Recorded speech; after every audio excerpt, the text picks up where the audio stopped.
This feels really weird. I haven't recorded a video in like 3 weeks. I'm like, what am I doing? I don't know. It feels strange.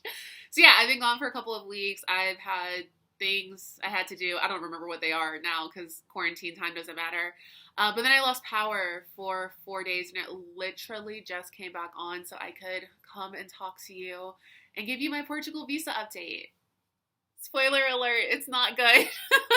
I don't know what I'm going to call this video yet. But I'm sure from the title you're going to know that I didn't get my visa. So let's talk about it. Why I didn't get my visa, what I'm going to do next, and what we can learn from all of this. So this is an email I got, mind you, again, sitting in pitch darkness on Tuesday, the second day of my power outage. Dear Miss Mickey, I regret to inform you that your visa request was denied by SEF Immigration Services. Attached, please find the official notification. Unfortunately is in Portuguese. It starts where the X sign is. Like X for no, you can't move here. We don't want you. This is what it says in English. Despite the allegations presented, nothing changes the previous decision. It still does not present sufficient funds nor deposited of funds in Portugal. End quote. Curtains for me. And this is the rest of the email. I can't attach any documents to your present file since it has been closed. So not only were they like, you're unfavorable. We told you this the first time. Why do you keep trying? But they're also like, close, cut. Like, do not even attempt this again. I mean, technically I can't attempt it. We'll talk about it in a second. Or in the next sentence. You may reapply for, quotations, a new visa, or not quotations, but parenthetical phrase, which means this visa option is closed. I would have to start the process all over again.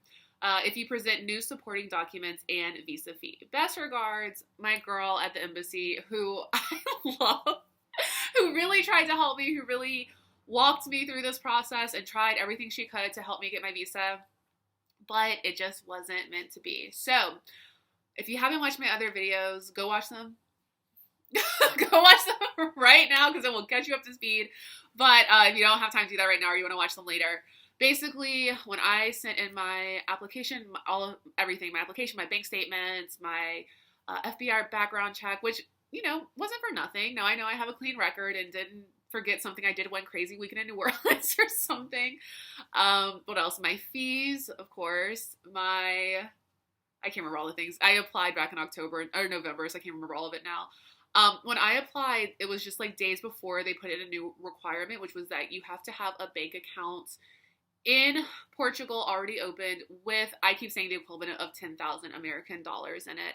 I believe the fee was, go watch my old videos because it's correct in that. I think it was $622 maybe when I got the notice that was missing this one part. And now I think it's up to $655 as of January 2021. Again, let's double check those stats. I'll put them down. I'll look it up and put it down in the description of the video. But yeah, so I didn't have the bank account opened in Portugal or the NIF. You need to open the bank account, which is like your national security number, your social security for Portugal. Because when I was applying, it wasn't a requirement. It just was a requirement like the day after my application got there. So by the time it got to the embassy and it kicked in, when I was in the process of putting all my stuff together, it wasn't there yet. It was a switch that happened literally like days after, or not the day after, if not the day after. So, yeah, I didn't have the 10,000 US dollar equivalent in a Portuguese bank account. And according to the SEF, I don't have sufficient funds, even though I have sent them, I don't know, 10 months worth of bank statements at this point. I have sent all of my contracts. If you watch my other videos, I am a content creator. I work for myself. I am totally self-employed. So I have freelance work, I have campaign work, I have content work. And yeah, none of those, I guess, count. I don't know. This is another thing that you'll get, like, different numbers. As I talked in my last videos, I went with the assumption that you had to have $2,000 coming in per month because that is what I was told to work with.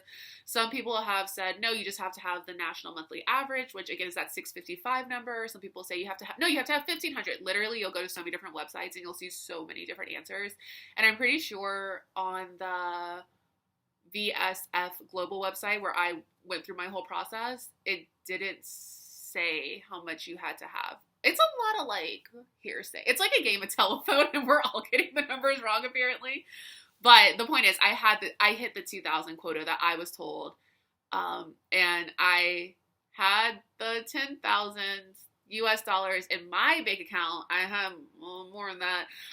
But I hadn't opened it in Portugal yet because, like I said, it wasn't a requirement when I sent my stuff in, and going off of all the stuff on the VFS website, which is a thing that you do to prep, and you send them a fee to send your things on to the embassy and like double check that you have everything you need. No one told me about this until I got my first decision of unfavorable. So I did not get my visa to move to Portugal because I didn't have the bank account and I didn't have sufficient funds, except I have more of both than is required. But you know what? It just wasn't meant to be. And honestly, okay, so am I going to reapply? Nah. After the first unfavorable thing, I just had a feeling like it wasn't going to pull through, even though my girl at the embassy was like helping me so much. I was just like, I just don't think this is going to work out. It's just not meant to happen. So I'm not going to reapply because I am still going to have the same bank statements to present, the same contracts. And if they've turned me down once while I go through the process, I would have to get new fingerprints and all that done. Look, I haven't had power for 4 days. I have enough to deal with. I can't go through this process again. So no, I'm not going to reapply. I'm not discouraging people from applying to move to Portugal or visit Portugal. It's lovely. That's why I wanted to live there, and I wanted to get my other passport that way. But it's just not right for me. And there's other things I read about moving there and just the difficulty of dealing with SEF in Portugal once you get there. You get into like one of those loops where you have to make the appointment on the website, but you need the NIF to make the appointment, but you have to use the website to get the NIF. Like, trying to make my life more complicated. This has been a crazy year already, right? So I don't need to add to that. So, anyway, just other like bureaucratic things you have to deal with when you're moving anywhere. It's something you really have to want. If you want to move abroad, it seems like just a beautiful idea, and you think about, oh, well, it's so warm, and the beaches are amazing, and the food's so good, and the people are so friendly, and the cost of living so good, and you never really think about like how lonely it can be. It's absolutely isolating when you move to a country where you don't speak the language. You know, hopefully if you're intending to move anywhere, you learn that language. I was learning Portuguese. I'm going to keep learning it, I think, because I go there a lot, and I think it's a really fun language. As frutas is like my favorite word on the planet. But yeah, it's really lonely and isolating, and it's confusing, all the things you have to deal with. And you think like if you're American, you think getting your like electricity going up for 4 days, you know, and dealing with stuff like that here is a pain. Try doing it in a language that you don't, you know, speak fluently yet. So yeah, it just wasn't the right thing for me. The universe kept this opportunity from me, I think, because it has something better planned, and I believe that. So yeah, I was talking to someone last night that like found me through watching another video, and we were kind of talking about like what I would do next and what they kind of want to do. And I did tell them I was thinking, or I have been thinking about moving to Croatia and looking at, they just launched a digital nomad visa. I don't even know if it's like fully fleshed out yet. Like technically you can apply, but I think they're still kind of even working out like their requirements and stuff like that. So I am interested in that, but I don't know. I still have to wait and like get my vaccine. Did I say that weird? My vaccine? I still have to get my vaccine. I still have to explore other options. I might end up moving back to New York. I've kind of been thinking about that. There's a lot out there I can choose from. And so I know I'm like kind of coming off like, oh, this, I didn't get it. And like I had all the proof. But really, I'm not upset about it. Like I could have saved the money. You know, I spent a good little penny on this. But I went for it, and I tried, and just because it didn't work out for me at the end means that it's like a bad thing or it was a waste of time. It wasn't a waste of time because I learned all about a visa process, and I can help other people. And if I do it again or I choose to pursue another country, then great. I'm prepared and know that there's other sneaky things I always need to look out for, make sure I have checked, double checked, triple checked to know that I am doing everything I need to do.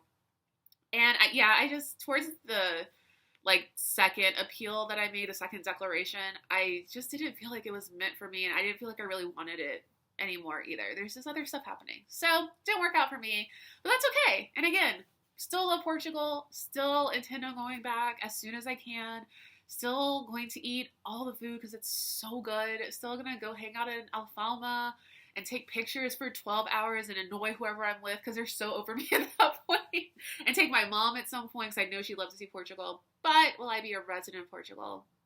I don't think so. Yeah, it's not what was meant for me. So that's it. Chapter closed. Nothing to worry about. There's always other things we can explore, and they'll be a better fit for us because it's what is actually meant for us.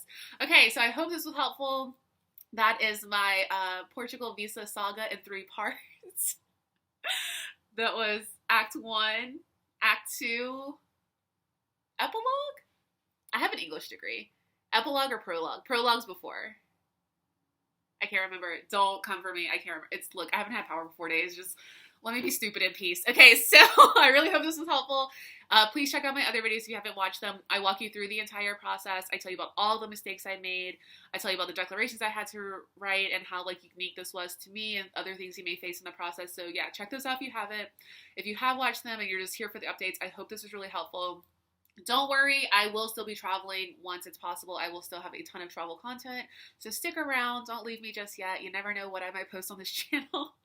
And I really appreciate everyone that has watched. And if you have any questions in particular, you can catch me on Instagram at ChildMakey, or you can put them in the comments below, and I will do my best to answer them. I hope that I can be a resource as much as possible. And thank you so much for watching. I will hopefully see you next time. Please like, comment, share, and subscribe, and come back. Goodbye.